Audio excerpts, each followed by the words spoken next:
దేవుని కృపను బట్టి మరొకసారి మనం ఆయన సమ్ముఖంలో చేరి ఆయనను ఆరాధించే ఒక విశేషమైన సమయాన్ని భాగ్యాన్ని మనకు అనుగ్రహించాడు. ఈరోజు మనం నేర్చుకున్న అంశం ఏంటంటే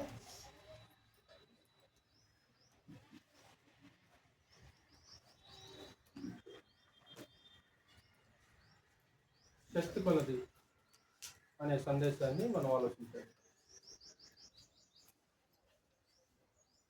అంటే దేవుడు మనకిచ్చిన శక్తిని, సామర్థ్యాలని ఎక్కడ ఉపయోగించాలి, ఎలా వాటిని ఉపయోగించాలి. ప్రతి మనిషికి దేవుడు శక్తి సామర్థ్యాన్ని ఇస్తాడు. శక్తి సామర్థ్యాలు లేని వాళ్ళంటూ ఎవరే ఉండరు. ప్రతి వ్యక్తికి దేవుడు ఆ వ్యక్తి యొక్క పరిమాణం చొప్పున, కృప చొప్పున దేవుడు వారికి శక్తినిస్తుంటాడు. శక్తి కొలది మనం ఏం చేయాలంటే దేవుని దగ్గర మనం పని చేయవలసిన అవసరత ఉంటుంది. వాస్తవానికి లోకంలో అపనమ్మకస్తులైన దాసులు ఏం చేస్తుంటారంటే తమ శక్తి సామర్థ్యాలను దాచుకొని యజమానుల దగ్గర పనులు చేస్తుంటారు. యజమాని లేనప్పుడు తమ శక్తిని దాచుకుంటారు. వారు ఉన్నప్పుడు పని చేయటం అది వేరుగా ఉంటుంది. కొంతమంది నమ్మకస్తులైన దాసులు ఎలాగుంటారంటే శక్తి లోపము అనేది లేకుండా సంపూర్ణంగా తమ శక్తి సామర్థ్యాలని యజమాని కొరకు పనిచేస్తూ ఉంటారు. ఈరోజు ఇక్కడ కూర్చున్న మనం కూడా ఒక యజమానికి దాసులం. మనకి ఒక యజమాని ఉన్నాడు. ఈరోజు మనం కూడా ఏమై ఉన్నామంటే మనం కూడా దాసులమై ఉన్నాం. మనము క్రీస్తు యేసుకు దాసులం. మనకు యజమాని క్రీస్తు యేసు వారు. కాబట్టి ఆ యజమాని కింద ఈరోజు మనం అందరం కూడా పనిచేస్తున్నాం. ఈ పని అనేది ఎలా చేయాలంటే శక్తి లోపం లేకుండా చేయాలి. శక్తి కొలది పని చేయవలసిన అవసరత ఉంటుంది. నీకున్న శక్తి సామర్థ్యాల్ని దేవుని కొరకు ఉపయోగించాల్సిన అవసరం ఉంటుంది. వాస్తవానికి శక్తినంతా అనేక మంది లోకంలో సూర్యుని కింద ధారపోస్తుంటారు. తమ శక్తి సామర్థ్యాలని క్రీస్తుకు వెలుపల బహు విశేషంగా ఉపయోగిస్తూ ఉంటారు. అప్పుడు దానికి సులభం ఏమంటే సూర్యుని క్రింద పడే ప్రయాస అంతా కూడా వ్యర్థము. క్రీస్తులో పడే ప్రయాస వ్యర్థం కాదు. ప్రభునందు మీ ప్రయాస వ్యర్థం కాదని అంటాడు అపోస్తలుడైన పౌలు కొరింథీయులతో. కాబట్టి ఈరోజు క్రీస్తుకు వెలుపల ఉన్నప్పుడు శక్తి సామర్థ్యాలను దేనికోసం ఉపయోగించాం. ఈరోజు క్రీస్తు యేసులోకి వచ్చేసిన తర్వాత శక్తిని అంతా ఎక్కడ దారిపోస్తున్నా? నీ దేహం యొక్క శక్తి, నీ నైపుణ్యత, నీ నేర్పరితనం ఎక్కడ పెట్టుబడిగా పెడుతున్నావు? నీ శరీరాన్ని నలగొట్టుకుంటున్నావు కదా నువ్వు. నీ శరీరం అలసిపోతుంది కదా. నీ శరీరాన్ని నలగొట్టుకునేది అలసిపోయే విధంగా నీ శరీరం పనిచేస్తుంది. అది ప్రభునందా లేకుంటే సూర్యుని క్రిందన? నీ దేహాన్ని నలగొట్టుకునేది సూర్యుని క్రింద నలగొట్టుకుంటున్నావా లేకుంటే ప్రభునందు నీ దేహాన్ని నలగొట్టుకుంటున్నావా? ఈరోజు అలసిపోయినా తిరిగి తిరిగి దేహం అంతా అలసిపోయింది, దయచేసి నన్ను ఎవరు డిస్టర్బ్ చేయొద్దు, ఈరోజు నేను రెస్ట్ తీసుకోవాలంటారు ఇంట్లోకి వచ్చి. ఇంతకీ అలసిపోయే విధంగా ఎక్కడ పని చేసావు? నీ శక్తి సామర్థ్యాలని దేనికోసం ఉపయోగించావు? ఎక్కడ పని చేసావు? ఇంతకీ శక్తి కొలది మనము ఎక్కడ పనిచేయాలి ఏంటి అనే సంగతులు మనం కొద్ది నిమిషాలు కూలంకషంగా ఆలోచించేద్దాం. ఇందులో మొట్టమొదటిగా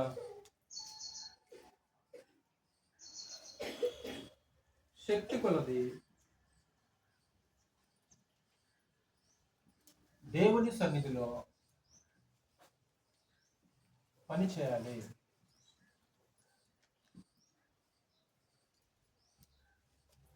నీ శక్తి అంతుంటే అంత దేవుని సన్నిధిలో దాన్ని ఉపయోగించాలి. ఇందులో మొట్టమొదటిగా దేవుని సన్నిధికి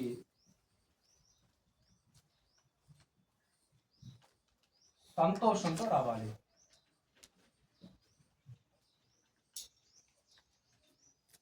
రెండు, దేవుని సన్నిధిలో నీ శక్తి కొలది పనిచేయాలి.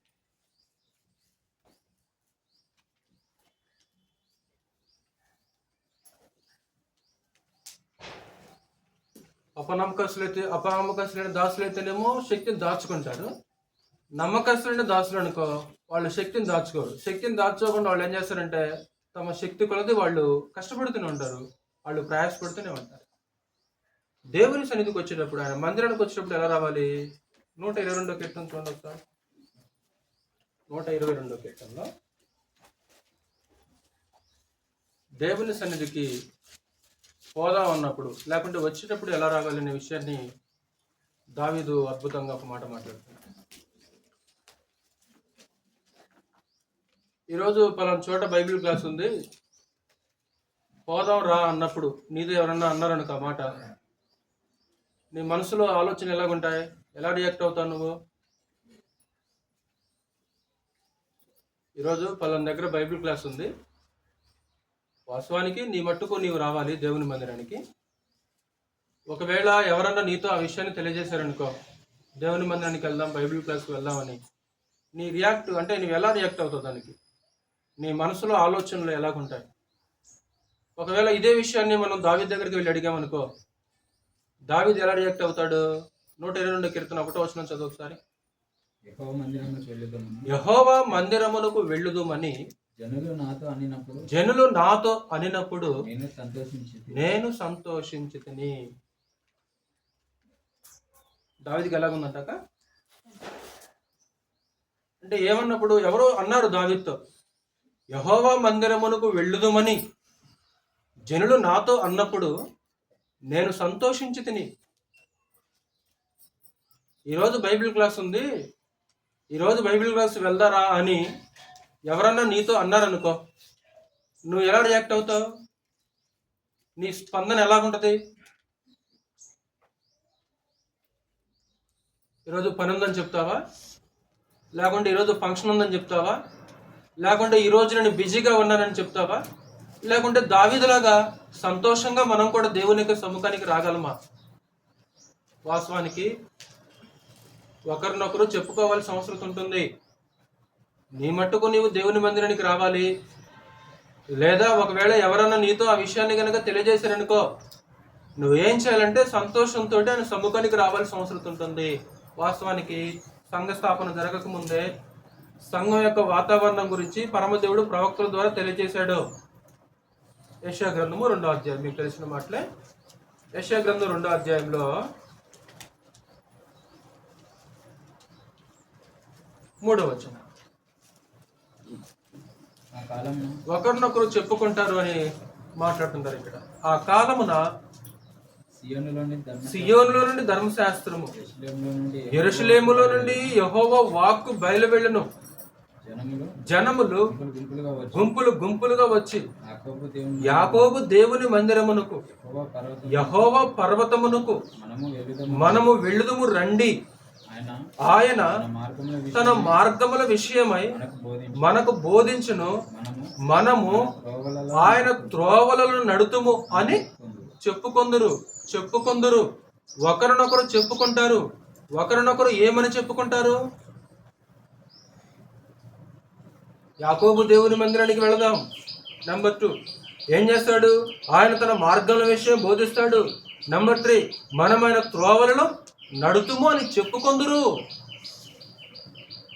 ఎవరన్నా ఒకవేళ నిర్లక్ష్యంగా కనిపించారనుకో, ఉదాహరణకి భర్త నిర్లక్ష్యం చేశారనుకో బైబిల్ క్లాస్కి, ఒకవేళ భర్త నిర్లక్ష్యం చేసినప్పుడు భార్యగా నువ్వేమన్నా పురికొల్పావా నీ భర్తని దేవుని మందిరానికి తీసుకొని రావడానికి? ఒకవేళ భార్య నిర్లక్ష్యం చేసింది అనుకో బైబిల్ క్లాస్ రావడానికి, దేవుని మందిరానికి రావడానికి, ఒకవేళ ఈ విధంగా పురికొల్పి దేవుని మందిరానికి తీసుకొచ్చిన సందర్భం ఏదైనా ఉందా? ఒకరినొకరు చెప్పుకుంటారు. ఏమని చెప్పుకుంటారు? దేవుని మందిరానికి వెళ్దాం, యెహోవా మందిరానికి వెళ్దాం. ఏం జరుగుద్ది అక్కడ? ఆయన మనకు బోధిస్తాడు, మనం ఆయన త్రోవలను నడుతుమని ఒకరినొకరు చెప్పుకుందని మాట్లాడుతుంటాడు. అంటే ఎవరి గురించి ఇక్కడ మాట్లాడుతున్నాడు? సంఘం గురించి మాట్లాడుతున్నాడు. అంటే స్థానిక సంఘానికి వచ్చే జనుల యొక్క వాతావరణం గురించి అక్కడ మాట్లాడుతున్నాడు. మీకు తెలిసినట్లు సమాజంగా కొట్ట మానక కూడా ఒకరినొకరు ఏం చేయమంటాడు? ఒకరినొకడు పురుకొల్పుటకును, ప్రేమ చూపుటకును, సత్కార్యములు చేయుటకును అలాగూ చేద్దామని మాట్లాడుతుంటాడు. అంటే దేవుని మందిరానికి ఎలా రావాలి? యెహోవా మందిరానికి ఎలా రావాలి అంటే సంతోషంతో రావాల్సిన అవసరం ఉంటుంది. మనం ఏం జైలుకి రావట్లేదు, లేకుంటే మనం వెళ్ళేది హాస్పిటల్కి పోవట్లా. మనము హాస్పిటల్కి ఏమైనా వెళ్తున్నామా, లేకుంటే మనం జైలుకి వెళ్తున్నామా? కాబట్టి జైలుకి వెళ్ళేటప్పుడు జైలుకి వెళ్తున్నారంటే ఎలా వెళ్ళిపోతారు? దుఃఖంతో వెళ్ళిపోతుంటారు. ఒకవేళ హాస్పిటల్కి వెళ్తున్నారు అనుకో, హాస్పిటల్కి వెళ్తున్నారంటే మనుషులు ఎలా వెళ్ళిపోతుంటారు? ఎంతో దుఃఖంతో వెళ్ళిపోతుంటారు. మనం వచ్చేది హాస్పిటల్ కాదు, మనం వచ్చేది జైలుకి కాదు. ఎక్కడికి వెళ్తున్నాం? మనము దేవుని మందిరానికి వస్తున్నాము, ఆయన సన్నిధికి వస్తున్నాము. ఎందుకు? ఏముంటుంది ఆయన సన్నిధిలో? ఆయన సన్నిధిలో ఆయన ప్రసన్నత ఉంటుంది. ఆయనను కలుసుకునే స్థలము దేవుని యొక్క మందిరం. కాబట్టి ఎలా రావాలంటామా? సంతోషంతో రావాల్సిన అవసరం ఉంటుంది. జకర్యా గ్రంథం 8వ అధ్యాయం చూడు ఒకసారి. జకర్యా గ్రంథము 8వ అధ్యాయంలో ఎవరన్నా నీతో పోదాం అని చెప్పినప్పుడు వెంటనే పోదాము రండి అని అనగలవా నువ్వు? 8వ అధ్యాయము 21వ వచనం. జకర్యా గ్రంథం 8వ అధ్యాయము 21వ వచనం. ఒక పట్టణపు వారు మరి యొక్క పట్టణపు వారి యొద్దకు వచ్చి ఆలస్యము చేయక యెహోవాను శాంతి పరచుటకును సైన్యములకు అధిపతియగు యెహోవాను వెదకుటకును మనము పోదము రండి అని చెప్పగా వారు మేమును ఒత్తుమందరు. ఏం ప్రతిస్పందన అది? స్పందన ఎలాగుంది? రియాక్షన్ ఎలాగుంది? ఒక పట్టణపు వారు మరి ఒక పట్టణపు వారి యొద్దకు వచ్చి యెహోవాను వెతకడానికి వెళ్దాం రండి, యెహోవా మందిరానికి వెళ్దాం రండి అని చెప్పినప్పుడు నెక్స్ట్ వాళ్ళు ఏం చేస్తారంట? నెపములు చెప్పే ఉపమానం లెక్క కనుక ఎద్దులు కొన్నాను చూసినడానికి వెళ్తున్నాను, లేకుంటే పొలం కొన్నాను పరీక్షించడానికి వెళ్తున్నాను, లేకుంటే నేను స్త్రీని వివాహం చేసుకున్నాను, ఈ రోజు రాలేనన్న పరిస్థితి ఏమైనా కనిపిస్తుంది ఇక్కడ? అంటే వెంటనే ప్రతిస్పందన. ఎవరికన్నా చెప్పిన సందర్భాలు ఏమైనా ఉన్నాయా సహోదరులు? ఎప్పుడన్నా ఈరోజు బైబిల్ క్లాస్ ఉంది, ఈరోజు వెళ్దాం, ఈరోజు దేవుని మందిరానికి వెళ్దాం అని ఎవరితోనైనా చెప్పి తీసుకొచ్చిన సందర్భాలు ఏమైనా ఉన్నాయా?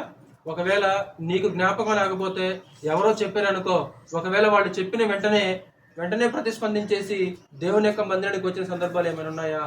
ఆ మందిరానికి వచ్చేటప్పుడు, ఆయన సన్నిధికి వచ్చేటప్పుడు సంతోషంతో రావాలి. అలాగే దేవుని యొక్క సన్నిధిలో నీ శక్తి కొలది నువ్వు పనిచేయాలి. శక్తి లోపం లేకుండా నీ శక్తి సామర్థ్యాలన్నింటినీ కూడా ఏం చేయాలంటే ఆయన సన్నిధిలో, ఆయన సముఖంలో ధారపోయవలసిన అవసరం ఉంటుంది. ఒకసారి మనం చదివిన లేఖన భాగంలోకి వెళ్దాం. సమూయేలు రాసిన 2వ గ్రంథం.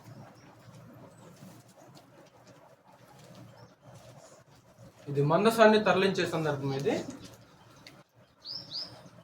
ఏలీ కుమారుల కాలంలో వాస్తవానికి ఫస్ట్ ఇశ్రాయేలు స్వాధీనం చేస్తున్న తర్వాత కనాన్ దేశాన్ని షీలోహులో ప్రత్యక్షపు గుడారం వేశారు. షీలోహులో దేవుని యొక్క మందసం ఉండేది. ఏలీ కాలంలో ఏలీ కుమారులు యుద్ధ భూమిలో ఓడిపోతే వాళ్ళు ఏం చేస్తారంటే దేవుని యొక్క మందసాన్ని యుద్ధ భూమిలోకి తీసుకెళ్తారు. దేవుని మందసం యుద్ధ భూమిలో ఉన్నా సరే వాళ్ళు ఓడిపోయారు.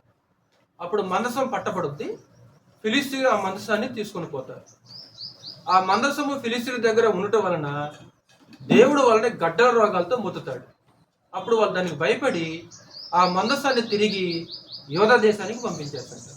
అప్పుడు వాళ్ళు ఒక కొత్త బండి కట్టించి, ఒక కొత్త ఎడ్లను కట్టి ఆ మందసాన్ని ఆ బండి మీద ఎక్కించేసి యోధా దేశం వైపుకు దాన్ని పంపించేస్తారు. ఎవరు ఉండరు ఆ బండి మీద కూడా. అలా ఆ బండి నడుచుకుంటూ వచ్చేసి యోధా దేశం యొక్క సరిహద్దుల్లోకి వచ్చేస్తుంది. అప్పుడు పొలంలో కొంతమంది పనిచేస్తుంటారు. అప్పుడు వాళ్ళు వచ్చేసి బండి ఏంటని ఆ మందసం ముట్టుకోగానే సుమారు కొన్ని వేల మంది చనిపోతారు.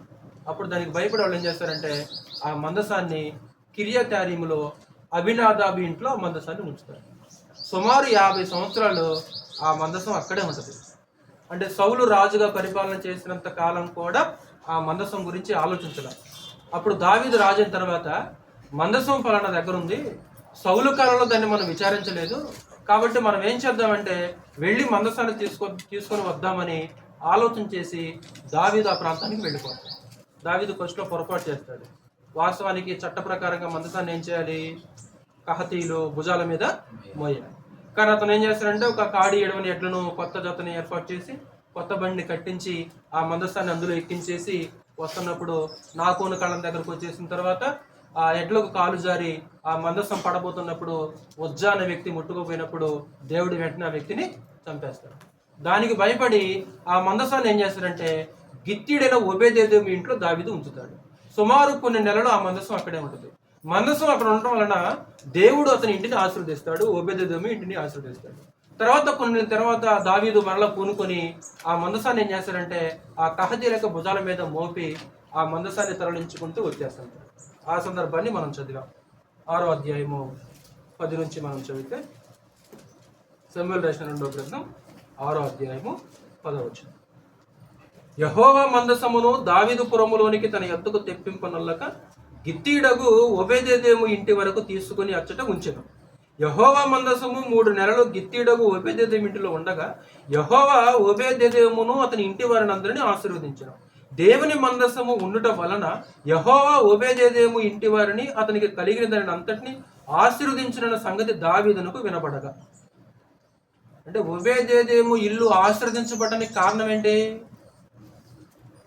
అతని ఇల్లు ఎందుకు ఆశీర్వదించబడింది? అతని ఆశీర్వాదం గురించి దినవృత్తాంత గ్రంథంలో కూడా ప్రస్తావిస్తాడు. అక్కడ అద్భుతంగా ఉంటుంది. అంటే అది వేరే సబ్జెక్టు. అంటే అతని కుటుంబం ఆశీర్వదించబడటానికి ఒక ప్రధానమైన హేతు ఏంటంటే దేవుని యొక్క మందసం అనేది అతని ఇంటిలో ఉండదు. అంటే ఆయన ప్రసన్నత, అంటే ఆయన కలుసుకునే స్థలం వాస్తవానికి. అంటే మందసం మీద కరుణాపీఠం ఉంటుంది. ఆ కరుణాపీఠం మీద దేవుడు దిగొస్తాడు. ఆ దేవుడు కలుసుకునే స్థలం ఏంటంటే ఆ కరుణాపీఠం. అంటే దేవుని యొక్క ప్రసన్నత నిలిచే ఆ మందసము ఆ ఇంటిలో ఉండటం వలన ఆ ఇల్లుని దేవుడు ఏం చేస్తాడు? అద్భుతంగా ఆశీర్వదించేస్తాడు. ఈ సంగతి దావీదుకు వినబడి ఏం చేస్తాడంటే ఇదిగో ఆ ఇంట్లో ఇక మందసం ఉంచొద్దు, ఇక మందసాన్ని తరలించేద్దామని కోరుకుంటాడు. దావీదు పోయి మందసమును ఓబేదెదోము ఇంటిలో నుండి దావీదు పురమునకు ఉత్సవముతో తీసుకొని వచ్చాను. ఎట్లా అనగా యెహోవా మందసమును మోయువారు 6 అడుగులు సాగగా ఎద్దు ఒకటిగా క్రొవ్విన దూడ ఒకటి వధింపబడెను. దావీదు నారతో నేయబడిన ఏఫోదును ధరించిన వాడై శక్తి కొలది యెహోవా సన్నిధిని నాట్యమాడుచుండెను. శక్తి కొలది అంటే ఆయన మందసం వచ్చేస్తుంది. ఆయన మందసం వస్తున్నప్పుడు ఆ మందసానికి ముందుగా ఆ మందసం ఊరేగింపుగా అంటే ఒక ఉత్సవంగా వచ్చేస్తుంది. ఆ యొక్క మందసం ముందు దావీదు ఏం చేస్తున్నాడు? శక్తి కొలది నాట్యం ఆడుతూ. వాస్తవానికి ఆయన ఉన్నతమైన వ్యక్తి, ఒక దేశానికి రాజు. తన రాచరికాన్ని, తన హోదాని, తన అధికారాన్ని, తన అంతస్తుని అన్నిటినీ పక్కన పెట్టి ఒక సామాన్యుడిగా దేవుని యొక్క సన్నిధిలో నాట్యమాడుతున్నాడు దావీదు. అక్కడ ఉపయోగించిన పదం ఏంటంటే శక్తి కొలది. అంటే దావీదుకి ఎంత శక్తి ఉందో, దావీదుకి ఎంత సామర్థ్యం ఉందో, తన శక్తి సామర్థ్యాల కొలది దేవుని సన్నిధిలో ఆ మనిషి ఏం చేస్తున్నాడు? నాట్యం ఆడుతున్నాడు. అంటే దావీదు శక్తి కొలది దేవుని యొక్క సన్నిధిలో ఎలాగో నాట్యం ఆడాడో ఈ రోజు ఇక్కడ కూర్చున్న మనం కూడా ఏం చేయాలంటే మన శక్తి కొలది దేవుని యొక్క సన్నిధిలో పని చేయవలసిన అవసరత ఉంటుంది. దేవుడు శక్తికి మించి కోరడు, కానీ దేవుడిచ్చిన శక్తి కొలది పని చేయాలని దేవుడు కోరుకుంటాడు. శక్తి కొలది పని చేయాలి. భౌతికమైన పని చేసి అలిసిపోయామనే మాటలు మనకు వస్తుంటాయి. అబ్బా 2 రోజులు బైబిల్ క్లాసు, ఈ రోజంతా బైబిల్ క్లాసుల్లో పనిచేసి నా శరీరం అలిసిపోయింది అనే సందర్భం ఏదైనా ఉందాక? ఈ రోజంతా ఈ బైబిల్ క్లాసులో పని చేసి ఈ రోజంతా నా శరీరం అలిసిపోయింది అంటే దేవుని సన్నిధి అంటే రిలాక్స్ అయిపోయే స్థలం కాదు ఇది. దేవుని మందిరము, దేవుని యొక్క సన్నిధి అంటే విశ్రాంతి తీసుకునే స్థలం కాదు ఇది. దేవుని సన్నిధి అంటే నిద్రించే స్థలం కాదు ఇది. ముచ్చట్లు పెట్టుకునే స్థలం కాదు ఇది. వ్యాపార స్థలం కాదు ఇది. అంటే రిలాక్స్ అయిపోవడానికి, విశ్రాంతి తీసుకోవడానికి దేవుని మందిరానికి రాకూడదు. మరి ఎందుకు రావాలి దేవుని యొక్క మందిరానికి? నీ శక్తి కొలది నువ్వు పనిచేయడానికి దేవుని యొక్క మందిరానికి రావాలి. దేవుని సన్నిధిలో నీ శక్తినంతా దారిపోయాలి, నీ శక్తినంతా ఉపయోగించాలి. టీవీఎస్ బండి మీద వ్యాపారం చేసి చేసి నా బ్యాక్ బోన్ అరిగిపోయిందన్న. అంటే దేవుని పని చేసి చేసి చేసి బ్యాక్ బోన్ అరిగిపోయిందనే సందర్భాలు ఏమన్నా మనం చెప్పుకోగలిగి ఉంటావా? అంటే మన శరీరాన్ని దేనికోసం నల్లగొట్టుకుంటున్నాం? అంటే మన శరీరం ఎక్కడ ప్రయాసపడుతుంది? అంటే మన శక్తి సామర్థ్యాలని దేవుని సన్నిధిలో ఉపయోగిస్తున్నావా, లేకుంటే సన్నిధికి వెలుపల ఉపయోగిస్తున్నావా? ఈరోజు పాటలు పాడావనుకో, నీ గొంతులో ఎంత శక్తి ఉంది? జెహోఫలము. పాటలు అంటే జెహోఫలం అర్పించదుము. కాబట్టి మనం ఆయన ద్వారా ఎల్లప్పుడూ దేవునికి స్తుతియాగము చేయొచ్చు, జెహోఫలం అర్పించదుము. నిజంగా నీ గొంతులో ఉన్న శక్తినంతా ఉపయోగించి రాగం తీస్తున్నావా సహోదరా? 10 సంవత్సరాల నుంచి పాటలు పాడుతున్నావు, అసలు బుక్ చూడకుండా పాటలు పాడాలి. ఎందుకంటే పాడి పాడి పాడి ఉన్నావు. అంటే దేవుడు నీ స్వరానికి ఇచ్చిన శక్తి ఎంత? అంటే ఇంకా పాటలు చిన్నగా గొనిగినట్లు సరిగినట్లే మనం పాడుతున్నామా శైలన్న గారు? ఎంత నీ శక్తి, నీ స్వరానికి ఉన్న శక్తి ఎంత? పాటలు పాడే విషయంలో నీ శక్తిని ఉపయోగించాలి, ప్రార్థన చేసే విషయంలో నీ శక్తిని ఉపయోగించాలి, వాక్యం చదివే విషయంలో నీ శక్తిని ఉపయోగించాలి, దేవుని యొక్క వాక్యం చెప్పే విషయంలో, అంటే దేవుని సన్నిధిలో ఏ పని ఉందో ఆ పని కొరకు ఏం చేయాలా? నీ శక్తిని అంతా కూడా నీ శక్తి కొలది. అంటే మన చెమట కారాల్సింది ఎక్కడంటే ఆయన సన్నిధిలో. యేసుక్రీస్తు వారు సంఘం కొరకు తన రక్తాన్ని కచ్చేశాడు. ఈరోజు మన సంఘంలో దేవుని యొక్క సన్నిధిలో ఏం చేయాలంటే శ్రమ పడాల్సిన అవసరం ఉంటుంది సహోదరులరా. శ్రమనే పెట్టుబడిగా పెట్టవలసిన స్థలం ఏంటంటే సంఘము, ఆయన సన్నిధి. ఒకవేళ సూర్యుని కింద ప్రయాసపడ్డాం అనుకో, సూర్యుని కింద పడే ప్రయాస వ్యర్థం అన్నాడు, కానీ ప్రభువునందు మీ ప్రయాస వ్యర్థము. ఈరోజు గిన్నెలు తోమి బైబిల్ క్లాస్ రోజు అలసిపోయినానయ్యా. ప్రయాసపడ్డావు ఎప్పుడన్నా? నీ శక్తిని ఉపయోగించావు ఎప్పుడన్నా? వంటలు వండి పొయ్యి దగ్గర ఉండేలకే కొంచెం నాకు బాగా హెడ్డెక్ వచ్చేసింది బ్రదర్ ఈరోజు. ఎందుకు హెడ్డెక్ వచ్చేస్తుందంటే ఈరోజు దేవుని యొక్క మందిరంలో ఆ పొయ్యి దగ్గర ఉండి నా శరీరం అంతా వేడెక్కిపోయింది బ్రదర్. సహోదరులారా, మనకి ఉన్న నైపుణ్యం ఏంటి, మనకున్న నేర్పరితనం ఏంటో, మన నిపుణత ఏంటో దేవుని యొక్క పని కొరకు ఉపయోగించాల్సిన అవసరం ఉంది. ఇప్పుడు ఉన్నది ఉపయోగిస్తుంటే ఇంకా మెరుగవుతామా లక్ష్మణ్ గారు, లేకుంటే ఉన్నది ఉపయోగించకపోతే మెరుగవుతామా? సహోదరులు చెప్పాలి. ఇప్పుడు మనం మెరుగవ్వాలి, ఇంకా అంటే మనకి ఇంకా నైపుణ్యం రావాలి. ఇప్పుడు నైపుణ్యం రావాలంటే, ఇంకా మనం మెరుగ్గా రాణించాలంటే ఉన్నదాన్ని ఉపయోగించాలా, లేకుంటే ఉన్నదాన్ని పక్కన పెట్టాలా?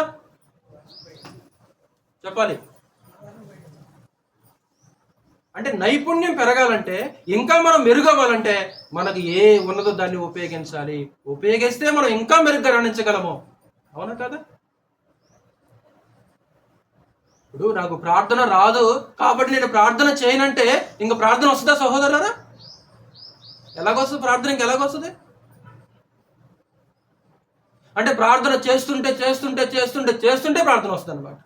నాకు పాటలు పాడటం రాదు, నేను పాడనంటే, ఇప్పుడు నీకు ఏది చేత కాదో, నాకు చేత కాదు కాబట్టి నేను పక్కన ఉంటానంటే అంతే ఉండిపోతాం. ఇక మనం ఇంకా నైపుణ్యం రావాలి, ఇంకా మెరుగ్గా రాణించాలంటే ఉన్నది ఏదో ఆ కొద్దిగా మనం ఏం చేయాలి, దాన్ని ఉపయోగించవలసిన అవసరం ఉంటుంది.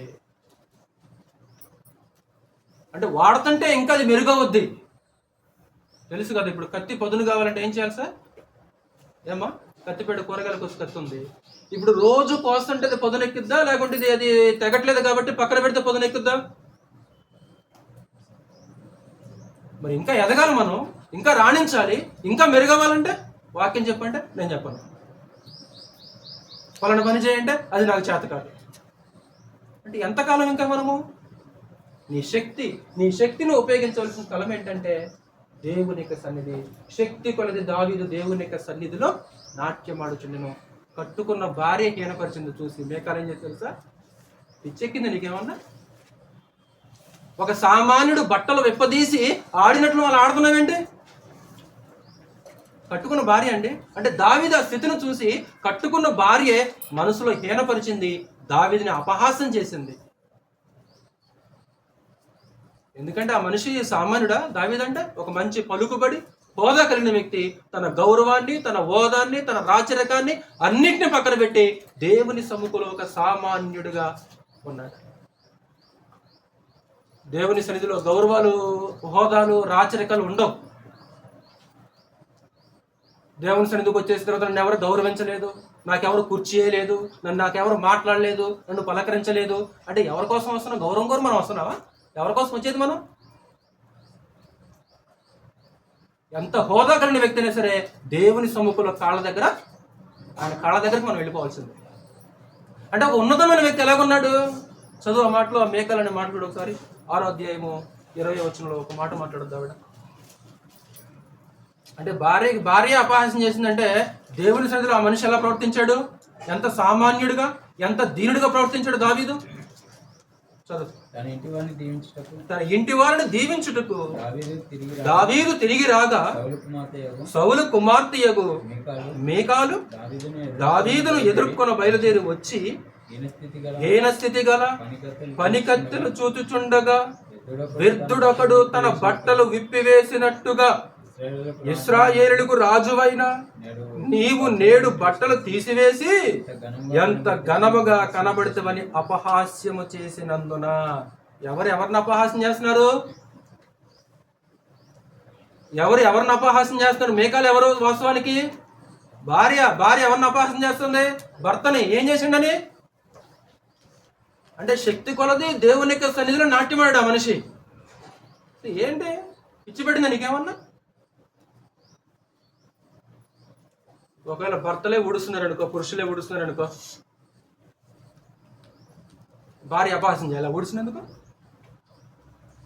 అవసరం లేదు. ఎందుకు? ఎక్కడ చేస్తున్నాడు ఆ పని? ఆ మనిషి దైవ సన్నిధిలో పని చేస్తున్నాడు ఆ మనిషి, తను తాను తగ్గించుకొని.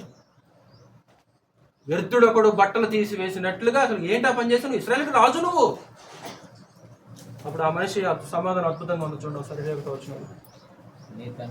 నీ తండ్రిని అతని సంతతిని విసర్జించి ఇశ్రాయేలీయులను తన జనుల మీద నన్ను అధిపతిగా నిర్ణయించుటకై నన్ను ఏర్పరచుకొనిన యెహోవా సన్నిధిని నేను అలాగు చేసి తిని. యెహోవా సన్నిధిని నేను ఎవరి కోసం చేశాను ఈ పని? ఎక్కడ చేశాను ఈ పని? నేను వీధిలో చేశానా, లేకుంటే పెళ్ళింటి దగ్గర చేశానా? నేను ఇప్పుడు పెళ్ళింటి దగ్గర చేస్తే అది అవమానం, వీధిలో చేసేది అవమానం. నేను ఎక్కడ చేశాను ఆ పని? నన్ను ఏర్పరచుకొని నన్ను హెచ్చించిన యెహోవా సన్నిధిలో నేను అలాగ చేశాను. నా శక్తి కొలది నేను అలా చేశాను. అంటే ఈ పాఠానికి మెయిన్ నేను ఆలోచన స్టడీ చేసింది ఏంటంటే ఇది మెయిన్ అన్నమాట. అంటే దావీదు తన శక్తి కొలది దేవుని సన్నిధిలో నాట్యం ఆడాడు. ఈరోజు శక్తి కొలది మనం కూడా దేవుని సన్నిధిలో ఏం చేయాలక పని చేయాలి. మన శక్తిని దారపోయాలి, మన శ్రమను దారపోయాలి, మన సామర్థ్యాన్ని, నైపుణ్యాన్ని అది ఉపయోగించండి సహోదరులారా. అంటే నీకు ఏ నైపుణ్యం ఉంది, నీకు ఏ నేర్పరతనం ఉంది?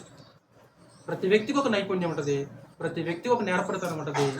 అది గనక దేవుని యొక్క రాజ్యం కొరకు ఉపయోగిస్తే దేవుని రాజ్యం ఎలా విస్తరిస్తుంది?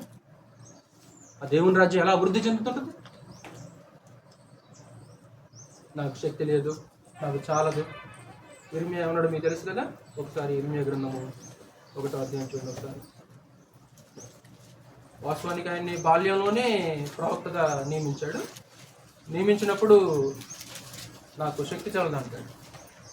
1వ అధ్యాయము 4 నుంచి చదువు ఒకసారి. ఇర్మియా గ్రంథము 1వ అధ్యాయము 4 నుంచి. ఇలాగ సెలవిచ్చింది,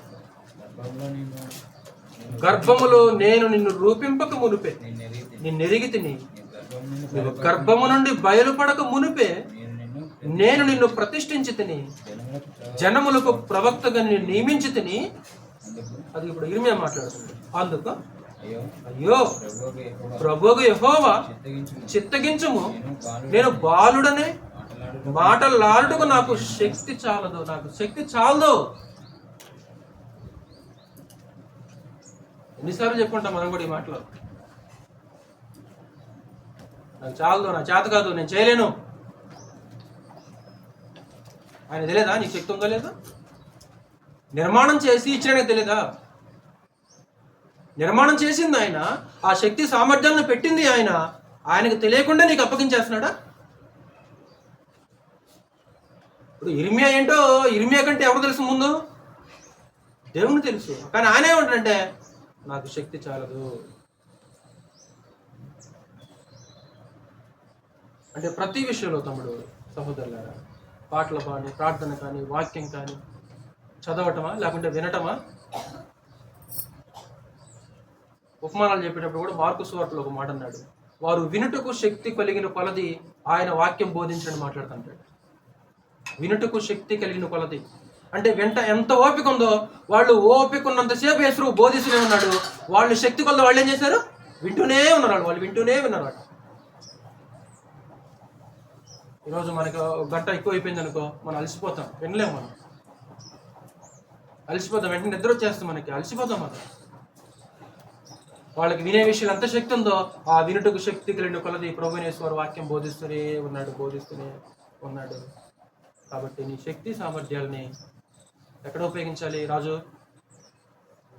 దేవుని మందిరంలో తమ్ముడు, ఆయన సన్నిధిలో అలసిపోయే విధంగా పనిచేయాలి. ఆయన సన్నిధిలో ఈరోజు దేవుని సన్నిధిలో నేను అలసిపోయే విధంగా నేను పనిచేశాను. ఎంత గొప్ప అది.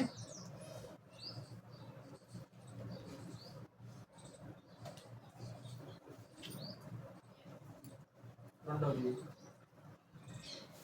శక్తి కొలది.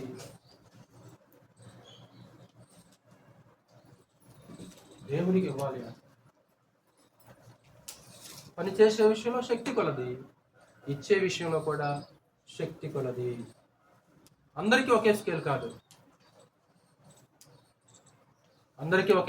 కాదు. ఇచ్చే విషయంలో అందరికీ ఒకే కొలత కాదు.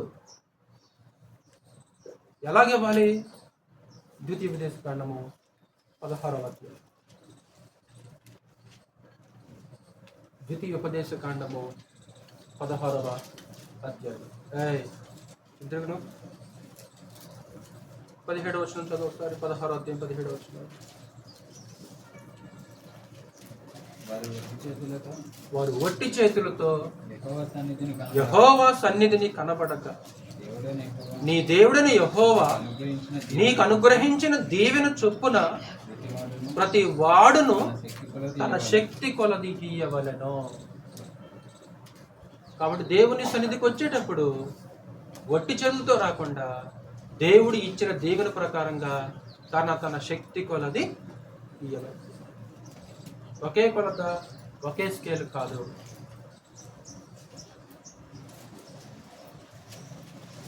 అంటే మీరు ఇయ్యట్లేదని నేను చెప్పట్లేదు, మరి నా మాటలు అపార్థం చేసుకోమాకండి. ఇచ్చేదిలో సబ్జెక్ట్ నేను రానివ్వను, పాటలో భాగం కాబట్టి వచ్చేసింది వాస్తవం. 5 సంవత్సరాల క్రితం, 10 సంవత్సరాల క్రితం మన సంపాదన ఎంత, ఇప్పుడు మన సంపాదన ఎంత? 10 సంవత్సరాల క్రితం మన సంపాదన ఎంత, ఇప్పుడు మన సంపాదన ఎంత? 10 సంవత్సరాల క్రితం ఎంత ఇచ్చాము, ఇప్పుడు సంపాదన పెరిగిపోయింది, ఇప్పుడు మనం ఎంత ఇస్తున్నాం దేవునికి? శక్తి కొలది ఇస్తున్నావా? 10 సంవత్సరాల క్రితం ఎంత ఇచ్చావో ఇప్పుడు అంతే ఇస్తున్నావా? 10 సంవత్సరాల్లో ఉన్న కూలి వేరు, దినసరి కూలి వేరు అప్పుడు, అవును కదా? ఒకవేళ పొలంలో కూలి పని అనుకో 150, 200 ఉండేది. ఇప్పుడు అలా కాదు, దినసరి కూలి పెరిగిపోయింది. ఈరోజు మన సంపాదన పెరిగిపోయింది. 10 సంవత్సరాల క్రితం దేవునికి ఎంత ఇచ్చేవాళ్ళం? కొత్త నిబంధనలో ఖచ్చితమైన స్కేల్ లేదు. ధర్మశాస్త్రంలో అయితే ఒక ఖచ్చితమైన కొలత ఉంది. 90% నువ్వు తినాలి, 10% దేవునికి ఇవ్వాలి. అది ధర్మశాస్త్రం. కొత్త నిబంధన అయితేనేమో వర్ధిల్లిన కొలది ప్రతి వాడు తన యొద్ద కొంత సొమ్ము నిలవచ్చేవాడు. వర్ధిల్లిన కొలది అంటే, వర్ధిల్లిన కొలది అంటే దాని అర్థం ఏంటి? వర్ధిల్లిన కొలది అంటే వర్ధిల్లిన కొలది అంటే 10 సంవత్సరాల క్రితం ఎంత ఇస్తున్నామో ఇప్పుడు కూడా మనం అంతే ఇస్తున్నాం అనుకో, మనము వర్ధిల్లిన కొలది ఇచ్చినట్లు కాదు. వర్ధిల్లిన కొలది మనం ఇవ్వట్లేదు, ఎందుకంటే భౌతికంగా మనం వర్ధిల్లాము. సంపాదన పెరిగింది, జీతం పెరిగిపోయింది. ఇప్పుడు ఆ 10 సంవత్సరాల క్రితం జీతం ఇప్పుడు లేదు, ఇప్పుడు ఎంత? దానికి డబుల్ అయి ఉండొచ్చు, రెట్టింపు అయి ఉండొచ్చు. మరి అప్పుడు ఇచ్చినట్లు ఇప్పుడు ఇస్తే ఏంటి బృందాలు గారు? 10,000 రూపాయల జీతం అప్పుడు కూడా అదే కానుక, 50,000 రూపాయల అప్పుడు జీతం కూడా. ఈరోజు అనేక చోట్ల అలాంటి వాతావరణమే. బోర్డుల మీద చూస్తే దుఃఖం వేసేస్తుంది అంతే. బోర్డుల మీద ఒకసారి రాస్తారు క్రీస్తు సంఘాలు, తిండి తగ్గ పని అన్నట్లు. దానికి అసలు ఏమాత్రం పొంతం లేదు దానికి. అంటే దేవుడు ఎలా ఎలా ఎలా చెప్తున్నాడంటే నీ శక్తి కొలది ఇచ్చేసేయాలని మాట్లాడుతుంటాడు దేవునికి. ఆయన పని విషయంలో నీ శక్తి కొలది పని చేయాలి. ఆయనకి ఇచ్చే విషయంలో నీకు ఎంత వర్ధిల్లిందో అంతగా వర్ధిల్లిన కొలది, నువ్వు వర్ధిల్లే కొలది ఇచ్చుకుంటూ పోవాలి. ధనవంతులయ్యే ప్రక్రియ అదే సహోదరులారా. ఇయ్యుడి అప్పుడు మీకు ఇయ్యబడి. అంటే అనేకులు నమ్మల ఆ మాటనే, ఆ యేసుక్రీస్తు యొక్క వాగ్దానాన్ని నమ్మల వాళ్ళు. ఇయ్యుడి మీకు ఇయ్యబడును. ఇప్పుడు నిజంగా ప్రభువు యేసు యొక్క మాట నమ్మేమనుకో, ధారాళంగా ఇచ్చేస్తాడు. ఇప్పుడు ఇవ్వట్లేదంటే ఆయన వాగ్దానం ఏం చేయలేదు. ఆయన వాగ్దానాన్ని కానీ ఆయన మాటను కానీ ఏం చేస్తారంటే పక్కన పెట్టేస్తారు. అనుమానం, అమ్మో ఇంత ఇచ్చేది ఎలాగా. అపోస్తుల కార్యములు మీకు తెలిసిన మాటే కదా. యెరూషలేము ప్రాంతంలో కరువు చేసినప్పుడు ఎలా ఇవ్వటానికి వాళ్ళు ముందుకు వచ్చేసారు. అపోస్తుల కార్యములు 11వ అధ్యాయము 27వ వచనం.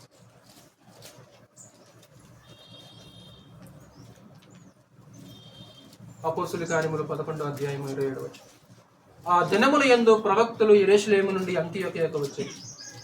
వారిలో అగబు అను ఒకడు నిలవబడి భూలోకమంతటా గొప్ప కరువు రాబోతున్నదని ఆత్మ ద్వారా సూచించాడు. అది క్లౌదియ చక్రవర్తి కాలమందు సంభవించింది.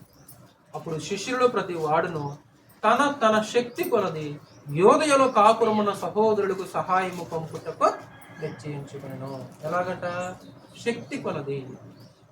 అందరూ ఒకే స్థాయిలో చేయాలని దేవుడు కోరుకోడు. అందరూ ఒకే స్థాయిలో చేయాలని దేవుడు కోరుకోడు. అందరూ ఒకే పని చేయాలని కాదు, నీ స్థాయికి తగ్గట్టు నువ్వు చేయాలి, నీ శక్తికి తగ్గట్టు నువ్వు చేయాలి. పరిమితికి మించి దేవుడు కోరేవాడు కాదు. పరిమితికి మించి దేవుడు కోరడు. నీ శక్తి సామర్థ్యాలకు మించి దేవుడు కోరడు. కొరింథీయులకు రాసిన 2వ పత్రిక మీ చదువునే పాఠంలో భాగంగా మరలా చదువుతాం. 8వ అధ్యాయం 2 కొరింథీ 8వ అధ్యాయము 12వ వచనం చదువు. మొదట ఒకడు సిద్ధమైన మనస్సు కలిగి ఉంటే శక్తికి మించి కాదు కానీ కలిమి కొలది ఇచ్చినదే ప్రీతికరమగును. శక్తికి మించి కాదు.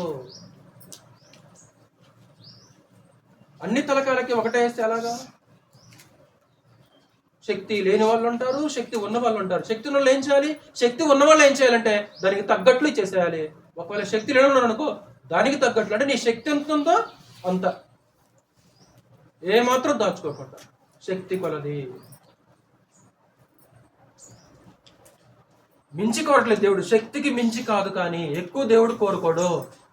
నీ సామర్థ్యము, నీ శక్తి ఏంటి, నీ స్థాయి ఏంటో పరమదేవుడికి బాగా తెలుసు కాబట్టి ఎక్కువ దేవుడు ఆశించేవాడు కాదు. ఆ విషయంలో ఏం చేయాలంటే మొదటి వారై ఉండాల్సిన అవసరం ఉందంటాడు. పైన 10వ వచనం కూడా చదువు ఒకసారి. అక్కడ 8వ అధ్యాయం 10వ వచనం. ఇందును గూర్చి నా తాత్పర్యము చెప్పుచున్నాను, సంవత్సరము కిందటనే ఈ కార్యము చేయటి ఎందేగాక చేయ తలపెట్టుట ఎందు కూడా మొదటి వారయుండిని ఎడల. వాళ్ళు ఇచ్చారా, వీళ్ళు ఇచ్చారా, వాళ్ళు చేశారా, నీకు అనవసరం. మొదటి వారయుండిని ఎడల మీకు ఎంతో మేలుండేది. మీరు ఎప్పుడో చెప్పారు, వాస్తవానికి సంవత్సరం కింద చెప్పారు మీరు ఇస్తామని. మొదటి వాళ్ళని అడిగితే మీకు బాగా మేలు జరిగేది.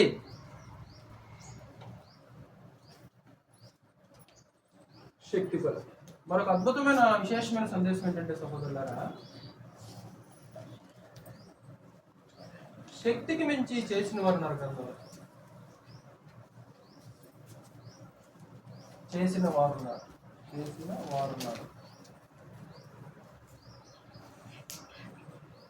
విశేషమైన సందేశం ఏంటంటే గ్రంథంలో మనం చూస్తే శక్తి కొలది చేశారు. శక్తి కొలది మాత్రమే కాకుండా శక్తికి మించి కూడా వాళ్ళు ఇచ్చినట్లు, శక్తికి మించి కూడా వాళ్ళు దేవుని యొక్క సన్నిధిలో గొప్పగా పనిచేసినట్లు మనకి గ్రంథంలో కనిపిస్తుంది. శక్తికి మించి వాళ్ళు పనిచేస్తే ఈరోజు శక్తి ఉన్నా సరే పని చేయలేని పరిస్థితి ఈరోజు మనకి. ఈరోజు శక్తి ఉన్నా సరే పనిచేయలేని పరిస్థితి. ఎన్నో సాకులు, ఎన్నో ఆటంకాలు, ఎన్నో సాకులు చెప్తుంటాం. ఎవరు? 3 ఉదాహరణలు చెప్పాలి సహోదరులు. శక్తికి మించి చేసిన వాళ్ళు గ్రంథంలో ఎవరున్నారు? క్రొత్త నిబంధనలో. పాత నిబంధనలు పోకుండా కొత్త నిబంధనలకు వచ్చారు. Very good. నెంబర్ మాసిదోనియా వారు. ఇంకా వెరీ గుడ్. వేద విధవ. ఇంకా శక్తి కొలత చేశారు. మనం ఇప్పుడు మాట్లాడుకునేది శక్తి కొలత చేసిన వాళ్ళ గురించి కాదు, శక్తికి మించి చేసిన వాళ్ళు. ఎందుకంటే వీళ్ళని చూస్తే శక్తి ఉన్న వాళ్ళు నేర్చుకోవాల్సిన అవసరత ఉంటుంది. ఎవరు? ఆదిమ క్రైస్తవులు. ఫిలదెల్ఫియాలోని సంఘం.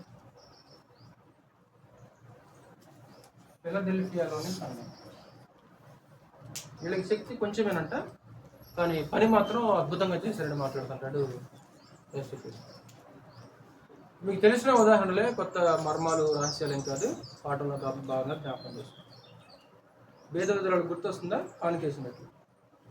స్త్రీల చదివినట్లు ఎక్కడన్నా గుర్తొస్తుందా? విన్నట్లు, చదివినట్లు. ఆవిడ కంటే ముందు అనేక మంది వేస్తున్నారు, అవును కదా? ఫస్ట్ ఆవిడవే లేదు, ఆవిడ కంటే ముందు అనేక మంది వేస్తున్నారు.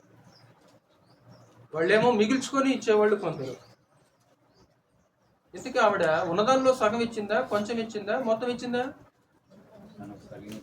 ఉన్నదానిలో సగమేలా ఆవిడ, లేకుంటే కొంచెమేలా. అసలు తర్వాత భోజనం చేయడానికి ఆమె దగ్గర ఏమీ లేదు.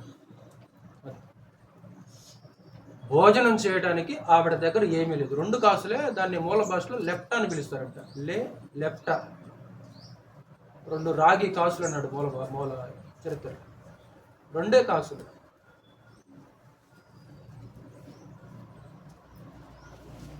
ఆవిడ కంటే ముందుగా ఎక్కువ ఇచ్చిన వాళ్ళు, ఎక్కువ వేసిన వాళ్ళు ఉన్నారు. క్రీస్తేశ్వరు వాళ్ళని మెచ్చుకోలేదు, ఈవెండ్ మెచ్చుకున్నాడు. అంటే ఈవిడ కొద్దిగా వేసినా సరే ఈవెండ్ ఎందుకు మెచ్చుకున్నాడంటే, వాస్తవానికి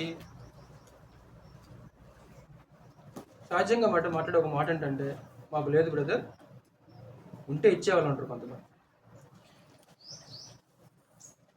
మాకు లేదండి, ఇవ్వాలని ఉందండి మాకు, కానీ మాకు లేదండి, మేము ఇచ్చేవాళ్ళమేనండి ఉంటే. అది న్యాయమైన మాట కాదు. అది ఆవిడ ఉంటే ఇచ్చినవాడు కాదు, లేకుంటే ఉన్నది కాబట్టి తనకు ఉంచుకొని, సగం ఉంచుకొని, లేకుంటే తన ఉన్నదానిలో కొంచెం ఇచ్చింది కాదు. ఆవిడ శక్తి కొంచెమే, ఆవిడది కూడా అద్భుతంగా పనిచేసింది. ప్రభునేశ్వరు మెచ్చుకున్నాడు. తిట్టే నోరు, 2 తిరిగే కాలు, 3 ఇచ్చే చెయ్యి, 6 అన్నీ ఒట్టిపాట్లు అయ్యింది. మేము కొద్ది మంది మేము చేయలేం, లేకుంటే మాకు లేదు, మేము ఉంటే చేసేవాళ్ళమే, మాకు చేయాలని మనసులో ఉంది కానీ మేము చేయలేకపోతున్నాం. ఇది లేఖనానికి అనుకూలమైన మాటలు కాదు, న్యాయార్థమైన మాటలు కాదు. తిట్టే నోరు, అమ్మ ఎంత తిట్ట ఆగదు, ఆ నోరు ఆగదు. ఇక్కడ తిరిగే కాలు, ఆడికి ఎంత చెప్పి కట్టేసినా వాడు ఆగడు. ఇచ్చేసి ఆగదు. అది అంటే ఏం చూస్తున్నాడు ప్రభునేశ్వరుడు అక్కడంటే, ఆ బుద్ధిని చూస్తున్నాడు. మీకు తెలిసినట్లు అక్కడ సమర్పణని, ఆ త్యాగాన్ని, ఆవిడ మనసుని, ఆవిడ బుద్ధిని యేసుక్రీస్తు వారు తీస్తారు. అంటే ఇవ్వటం అనేది, మీకు అనేసార్లు చెప్పినట్లు, ఇవ్వటం అనేది సంఖ్యకు సంబంధించింది కాదు, మొత్తానికి సంబంధించింది కాదు. అది దేనికి సంబంధించిందంటే అది బుద్ధికి సంబంధించింది. ఇచ్చే బుద్ధి ఉంటే ఎంతున్నా ఇస్తామో, అంతున్నా సరే ఇచ్చేస్తాము. కాబట్టి ఆవిడ బుద్ధి బాగుంది, ఆవిడ విశేషమైన సమర్పణ, విశేషమైన త్యాగాన్ని ఆవిడ కనపరిచింది. 2వది మీకు తెలిసినట్లు, వారు సామర్థ్యము కొలతయే కాక వారు సామర్థ్యం కంటే ఎక్కువగా ఇచ్చిరని నేను మీకు చెప్తున్నాను. వాస్తవానికి వారు బహు శ్రమల వలన పరీక్షింపబడగా, అంటే వాళ్ళకి శ్రమలు ఉన్నాయి. రెండోది వాళ్ళకి పేదరికం ఉంది. ఆ పేదరికం, ఆ శ్రమలు వాళ్ళ యొక్క దాతృత్వాన్ని అడ్డుకోలేకపోయింది. వారు బహు శ్రమల వలన పరీక్షింపబడగా, అంటే ఆ సందర్భంలో వాళ్ళు ఎలాంటి పరిస్థితుల్లో ఉన్నారు? శ్రమలో ఉన్నారు వాళ్ళు. అంటే శ్రమలో ఉన్నా సరే ఇచ్చారా? వాళ్ళు దేవునికి అప్పగించుకున్నారు, మాకు అప్పగించుకున్నారు. తమను తామే సరెండర్ అయిపోయారు వాళ్ళు.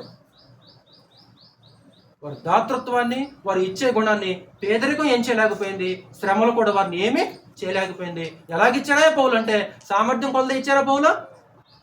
సామర్థ్యం ఉండాలన్నా, సామర్థ్యం కొలది చేద్దామన్నా, ఎక్కువడితే ఏమని అనుకుంటారేమోనన్నా, మళ్ళీ రారేమన్నా వాళ్ళు. వీళ్ళేమంటారంటే సామర్థ్యము కొలదియే కాక తమ సామర్థ్యము కంటే ఎక్కువగా చేశారు. సామర్థ్యాన్ని దాచుకునే వాళ్ళు ఈరోజు లోకంలో అనేక మంది ఉంటే, కానీ వాళ్ళు సామర్థ్యాన్ని దాచుకోకుండా ఎక్కువగా పనిచేశారు. అలాగే ఫిలదెల్ఫియా సంఘంతో మాట్లాడుతూ, ఆ రెండు సందర్భాలు మీకు తెలుసు కాబట్టి మీకు రిఫరెన్స్ చెప్పలేదు. ప్రకటన గ్రంథం 3వ అధ్యాయము ఒకసారి ఫిలదెల్ఫియా సంఘం గురించి మాట్లాడుతూ చదువుతాము. 7వ వచనంలో, ప్రకటన గ్రంథం 3వ అధ్యాయము 7వ వచనం.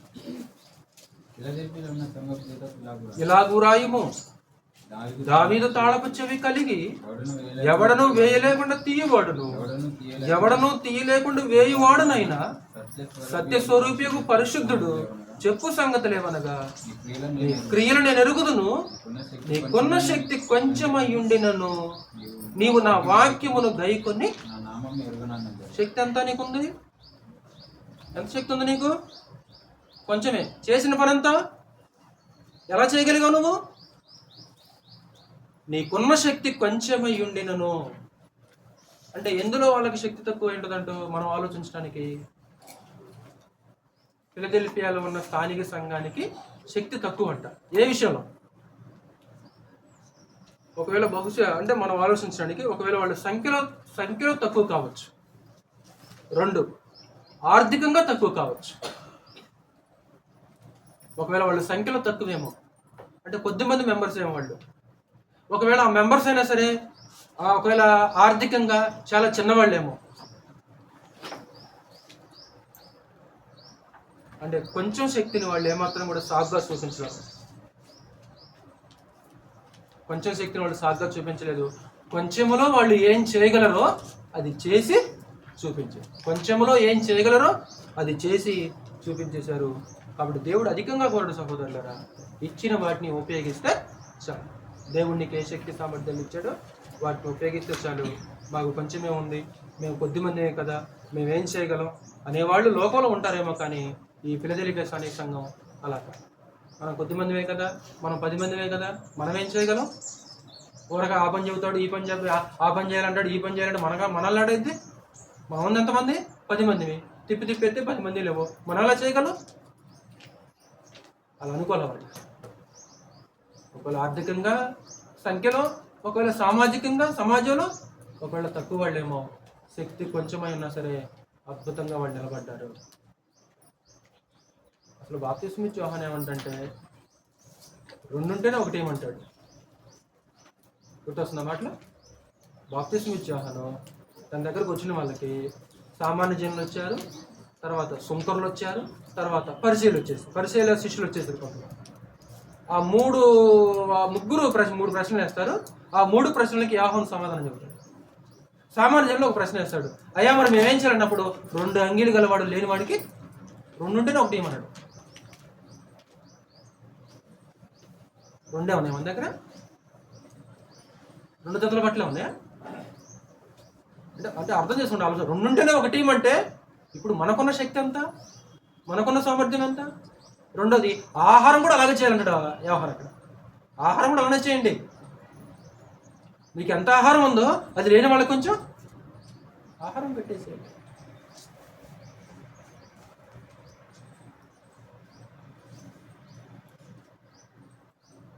ఒక విశేషమైన సూత్రం ఏంటంటే, శక్తి ఎంత ఉందో అది ఉపయోగిస్తే ఇంకా దేవుడు మెండుగా గొప్ప గొప్ప అవకాశాలు కల్పిస్తాడు. అది ఒక కీలకమైన సూత్రం, అది గుర్తుంచుకోండి. ఒకసారి మరలా చెప్తున్నాను, ఎంత శక్తి ఉంటే ఆ కొద్దిగా ఉపయోగిస్తే ఇంకా మెండుగా ఎక్కువ అవకాశాలు మనకు కల్పిస్తాడు. మళ్ళీ 8వ వచనం చదువు ఒకసారి. మరలా 8వ వచనం చదువు. నీ క్రియలను ఎరుగుదును, నీకున్న శక్తి కొంచెమై ఉండి నేను, నీవు నా వాక్యమును గైకుని ఎరుగననలేదు. ఇదిగో తలుపు నీ ఎదుట తీసి ఎంచి ఉన్నాను. అంటే వాళ్ళు పనిచేశారు కాబట్టే ద్వారాలు ఏం చేశాడు సన్ని? అంటే ఉన్న శక్తి కొద్దిగా సరే ఉపయోగిస్తే అవకాశాలు ఇంకా ఎక్కువ వస్తాయా రావా? ఇదిగో ద్వారాలు తీసేశాను, ఇంకా ఎవడు వేయలేడు ఇక. అంటే బహుశా స్వార్థ ద్వారాలు తీసి ఉండొచ్చు, స్థానిక సంఘంలోనికి అనేక మంది ప్రవేశించవచ్చు. ద్వారాలు అంటే ప్రాముఖ్యంగా స్వార్థ ద్వారాలు. ఒకవేళ వాళ్ళ సంఖ్యలో కొద్దిమంది ఏమో బాగా పనిచేసే వాళ్ళు, అప్పుడు ప్రభు ద్వారాలు తెరిచాడు, అనేక మంది దేవుని యొక్క రాజ్యానికి ప్రవేశించారు. అంటే ఉన్న శక్తి ఉపయోగిస్తే ఎక్కువ అవకాశాలు. ఇప్పుడు ఒక ఐటీ కంపెనీలో కానీ, ఒక ఇంజనీర్ల ఉద్యోగం కానీ, ఇప్పుడు పనిచేసేందుకు బాగా పనిచేస్తే ప్రమోట్ ఉంటుందండి వరందాల్ గారు. జీతంలో ప్రమోషన్ ఉంటుంది, అలాగే పదవిలో కూడా. అంటే ఎందుకు? ఈ మనిషి బాగా పనిచేశాడు అంటే ఆ కంపెనీ యజమాని ఏం చేస్తాడు? ఇంకా అతనికి ఎక్కువ అవకాశాలు కల్పిస్తుంటాడు, ఇంకా ఎక్కువ ఉన్నతమైన స్థితిని ఇస్తుంటాడు, ఇంకా ఎక్కువగా కనపరుస్తుంటాడు. ఒక ఉద్యోగి చూస్తాడు. అంటే ఉన్న శక్తి ఉపయోగిస్తే అవకాశాలు మెండుగా ఉంటాయి. చివరిగా మరొక పాయింట్, చిన్న పాయింట్ నేను మనం విశ్లేషించను. శక్తి సామర్థ్యములను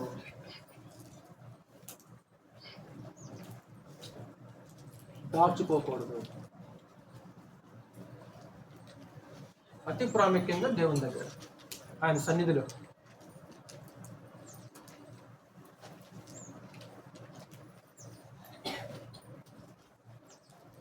శక్తి సామర్థ్యాలని దాచుకోకూడదు. ఎవరి దగ్గర? దేవుని దగ్గర. దేవుని దగ్గర, ఆయన సంఘంలో, ఆయన మందిరంలో, ఆయన రాజ్యంలో. మీకు తెలిసిన ఫోన్ కదా, 5 ఇచ్చాడు, 5 సంపాదించాడు. బలా నమ్మకమైన మంచి దాసుడా, ఈ 10 పట్టణాల మీద నువ్వు అధికారి అయి ఉన్నాడు. 10 పట్టణాల మీద అధికారం ఇచ్చాడు. ఎందుకు? ఇచ్చిందని ఉపయోగించాడు కాబట్టి, అంతేనా? అంటే మేనాల ఉపమానాలు ఇది ఉంటుంది. తలాంతుల ఉపమానాలు ఏమంటాడు? ఇదిగో ఈ నా సంతోషంలో పాల్పొందంటాడు. లోకాసు వాటిలో మేనాలు చెప్పేశాడు. ఆ మేనాలు సంపాదించిన వాడు డబల్ చేసినప్పుడు ఏమంటే అక్కడ యజమాని, ఇదిగో ఈ 10 పట్టణాల మీద అధికారి అయ్యిండు. మరలా 2 సంపాదించాడు, ఇదిగో బడా నమ్మకమైన మంచి దాసుడు అన్నాడు. మీకు అందరు తెలిసినట్లు 3వ వాడు వచ్చేసాడు. 3వ వాడు ఏం చేశాడంటే యజమాని యొక్క శీలం మీద నేరారోపణ చేస్తున్నాడు. ఒకటి గుర్తుంచుకోండి, ఒక కీలకమైన సూత్రం ఏంటంటే, శక్తి సామర్థ్యాన్ని దాచుకున్న వ్యక్తి సంపూర్ణంగా దేవుణ్ణి తెలుసుకోవాలి. సంపూర్ణంగా దేవుణ్ణి తెలుసుకుంటే శక్తి సామర్థ్యాల్ని దాచుకోడు. నేను మరలా చెప్తున్నాను, శక్తి సామర్థ్యాల్ని దాచుకున్న వ్యక్తి సంపూర్ణంగా యజమాని గురించి తెలుసుకోవాలా. ఎలా చెప్పగలవు? ఈ దాచుకున్న వ్యక్తి ఏం చేస్తున్నాడు? యజమాని యొక్క శీలం మీద నేరారోపణ చేస్తున్నాడు. ఏమని? అయ్యా, నీవు విత్తన చోట కోయివాడువు, చల్లని చోట పంట కూర్చే కఠినుడివి. అంతేనండి? అంతేనా మాట? అంటే యజమాని అంత కఠినుడా? అక్కడ యజమాని ఎవరు? ప్రభువైన యేసు, లేకుంటే దేవుడు, లేకుంటే ప్రభువైన యేసు అనుకో. అంటే అక్కడ యజమాని గురించి అతను తెలుసుకోలేదు. యజమాని యొక్క కనికరం కానీ కృప కానీ తెలుసుకోలేదు. ఒకవేళ అంతే నిజంగా యజమాని కఠినుడు అయితే వీడికి కూడా 5 ఇచ్చి ఉండాలి అసలు. అంతేగా? వీడికి 1 ఎందుకు ఇచ్చాడు? వీడికి చేత కాదు, వీడికి ఉన్నది కొద్దిగే, వీడికి 1 ఇస్తే చాలన్నాడు. ఒకవేళ యజమాని వీడు చెప్పినట్లే కఠినుడు అనుకో, ఏం చేయాలి? ఫస్ట్ 5 ఇచ్చినాడు, 5 ఇచ్చాడు, నీకు కూడా 5 ఇస్తారా? నీ సావు నువ్వు చావు, ఖచ్చితంగా సంపాదించాలంటే అప్పుడు యజమాని కఠినుడు అవుతాడు. కానీ యజమాని కఠినమైన వ్యక్తి కాదు. అక్కడ యజమాని ఎవరు? దేవుడు. దేవుడు కఠినవాడు ఎలాగ అవుతాడు? కృపా కనికరం కలిగిన వాడు ఆయన. పరిమితికి మించి ఎలా కోరుతాడు? శక్తికి మించి ఎలా కోరుతాడు? అంటే యజమాని యొక్క శీలం మీద, యజమాని యొక్క స్వభావం మీద నేరారోపణ చేస్తున్నాడు మనిషి. నువ్వు ఎలాంటి వాడివి? అసలు మనమే చేయం పని. విత్తన చోట కోస్తామండి మనం పోయి? చల్లని చోట ఇప్పుడు ఎవరో చల్లారు, మనం పోయి పంటకు వస్తామా? మనం అన్యాయస్తులం అలాగా మనమే చేయం. కానీ మనమే చేయం, కానీ ఆ మనిషి ఏం చేస్తున్నాడంటే యజమాని మీద నేరారోపణ చేస్తాడు. సోమరమైన చెడ్డ దాసుడా, వీని కాళ్ళు చేతులు కట్టి వెలపటికి చీకట్లోనికి సోమరి, నువ్వు చెడ్డదాసుడు. నువ్వు వాస్తవానికి అతను ఆ సొమ్ముని తన విలాసాలకు ఉపయోగించలే. తప్పిపోయిన చిన్న కుమారులాగా సొమ్ముని విలాసాలకు ఉపయోగించలే. లేకుంటే తన స్వార్థానికి తన యొక్క స్వార్థం కోసం ఉపయోగించిన వ్యక్తి కాదు. భద్రంగా పోయి దాచిపెట్టేశాడు అంతే, దాచుకున్నాడు అంతే. యజమాని ఒప్పుకోలేదు సహోదరులు. అంటే శక్తి సామర్థ్యాలని దాచుకోకూడదు. దాచుకోకుండా ఏం చేయాలంటే నీకు ఏ నైపుణ్యం ఉందో ఆ నైపుణ్యాన్ని దేవుని యొక్క సన్నిధిలో పెట్టుబడిగా పెట్టు. ప్రవచించే వరం ఉందా నీకు? బోధించే వరం ఉందా? హెచ్చరించే వరం ఉందా? తెలుసుగా మీకు అవన్నీ. పంచిపెట్టే సామర్థ్యం ఉందా నీకు? ధనాన్ని పంచిపెట్టే సామర్థ్యం ఉందా? కరుణించే సామర్థ్యం ఉందా? అంటే ఏ శక్తి ఉంది నీకు? అది దేవుని సన్నిధిలో మనము ఉపయోగించాలి. ఒకసారి చదివి నేను ముగించేస్తాను. మత్తయి సువార్త 25వ అధ్యాయము 24. మత్తయి సువార్త 25వ అధ్యాయము 24. తర్వాత తీసుకుని వాడును వచ్చి, అయ్యా నీవు విత్తని చోట కోయి అడుగును, చల్లని చోట పంట కూర్చుకును. అసలు అన్యాయం అది. విత్తన చోట కొయ్యటం, చల్లని చోట పంట కూర్చోవడం అది భయంకరమైన ఒక అన్యాయం అది. ఆ యజమాని పరమదేవుడు. దేవుడు ఎలాగ అన్యాయం చేస్తాడు అసలుకి? నెక్స్ట్ 25వ వచనం. గనుక నేను భయపడి వెళ్ళి నీ తలాంతును భూమిలో దాచిపెట్టి తిని, ఇదిగో గనుక నేను భయపడి. ఒక్కసారి దాన్ని ఆలోచించండి. ఎందుకు అతను భయపడదు? దేనికై ఉండొచ్చాక గనుక నేను భయపడి ఏం చేశాను? ఇప్పుడు ఇంతగా మనిషి యజమానికి భయపడ్డా సార్? 25వ వచనం ఫస్ట్ మాట. నేను భయపడి ఏం చేశాను? ఇంతకీ అతను ఎవరికి భయపడ్డాడు? అది పాయింట్. యజమానికి భయపడ్డా? ఇప్పుడు యజమానికి భయపడితే 24వ వచనంలో యజమాని అనరాని మాట్లాడతాడా? అతను భయపడింది యజమానికి కాదు. ఒకవేళ నిజంగా యజమానికి భయపడితే, అమ్మో నా యజమాని వస్తాడు, ఒకవేళ నేను సంపాదించకపోతే యజమాని నా మీద కోపడతాడేమో, నన్ను దండిస్తాడేమో అని భయపడి ఏం చేయాలి? ఇంకా అతను అంటే అతని భయం యజమాని గురించి కాదు. బహుశా అతని భయం పని గురించి అయి ఉండొచ్చు. అంటే పనికి భయపడే వాళ్ళు ఉంటారా?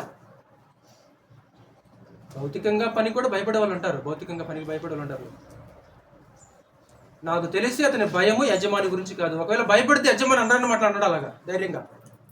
ఎలా నోరు పరుస్తున్నట్టు యజమాని ముందు మనిషి. నిజంగా భయపడితే అమ్మో వచ్చి లెక్కడుగుతాడు, సంపాదించాలి, అదేం లేదా మనిషిలో? మరి దేనికి భయపడ్డా నువ్వు? నేను బయటికి వెళ్ళి సంపాదించడానికి భయపడ్డాను, ఆయన పని చేయడానికి నేను భయపడ్డాను అని కాళ్ళు చేతులు కట్టి వెలపటికి చీకట్లోనికి త్రోసివేయండి. ఏంటి అతను చేసింది? ఎరవేంటి? దాచుకోవటం. దేవుని సంకల్పం అంతయు మీకు తెలపకుండా నేనేమియో దాచుకోవటం. దేవుడు నాకు జ్ఞానం ఇచ్చాడు, సంకల్పం బయలుపరిచాడు. దేవుడు నాకు ఇచ్చిన జ్ఞానాన్ని కానీ ఆయన సంకల్పాన్ని కానీ ఏమీ దాచుకోలేదు. ఈరోజు నీ దగ్గర జ్ఞానం ఉంది కదా, ఆ సంఘము సత్యమునకు స్తంభమును ఆధారమునైనది. ఇప్పుడు సంఘంలో దేవుని యొక్క జ్ఞానం ఉంది. ఈరోజు ఇక్కడ కూర్చున్న మీకు అందరికీ దేవుని యొక్క జ్ఞానము ఎంతో ఉంది. ఈ జ్ఞానాన్ని ఇప్పుడు మనం ఏం చేయకూడదు తమ్ముడు? దాచుకుందాం. లక్ష్మి గారు, ఇది దాచుకుంటే పిల్లలు పెట్టేది కాదు. ఇది పిల్లలు పెట్టాలంటే ఏం చేయాలి? నారాయణ గారు, ఇది పిల్లలు పెట్టాలంటే ఏం చేయాలంటే దాచుకోకుండా ప్రకటించేసారు. దాచుకోకుండా ఇతరులు చెప్పాలి. ఇతరులు చెప్పినప్పుడు అది ఇంకా ఎక్కువగా పిల్లలు పెట్టుతారు. అలా శక్తి కొలకు మన శక్తి సామర్థ్యాన్ని దేవుని యొక్క సన్నిధిలో, దేవుని యొక్క పని కొరకు, ఆయన రాజ్యం కొరకు, ఆయన సంఘం కొరకు పని చేయాలి. మన శక్తిని అంతా కూడా ఏం చేయాలంటే ఆయన కోసం ధారపోయాలి. ఆయన మనకు ప్రభునేసు మన కోసం తన రక్తాన్ని ధారపోసాడు. ఈరోజు మనం ఏం చేయాలంటే ఆయన శక్తిని, శక్తి లోపం లేకుండా, ప్రసంగి గ్రంథంలో సొలొమోను ఒక మాట అంటాడు, నువ్వు శక్తి లోపం లేకుండా పని చేసేయి. నువ్వు పోయే పాతాళ లోకంలో తెలివి కానీ ఏ పని కానీ అక్కడ భౌతికంగా మాట్లాడుతుంది. నువ్వు పోయే పాతాళ లోపల అక్కడ ఏం పని ఉండదు, అక్కడ ఏం వ్యాపారం ఉండదు. కాబట్టి నీకు శక్తి లోపం లేకుండా నువ్వేం చేయాలి? బతుకున్నప్పుడు పని చేయమంట.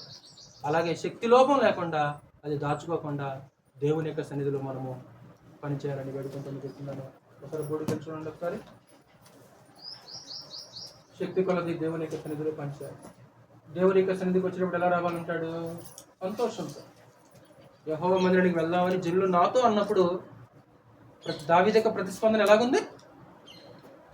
ఈరోజు ఎడ్లు కొన్నా చూసొస్తా, ఈరోజు పెళ్లి చేసుకున్నా నేను రాలేను, పొలం కొన్నా, అదేనా సమాధానం? దావీదు సమాధానం అదేనా?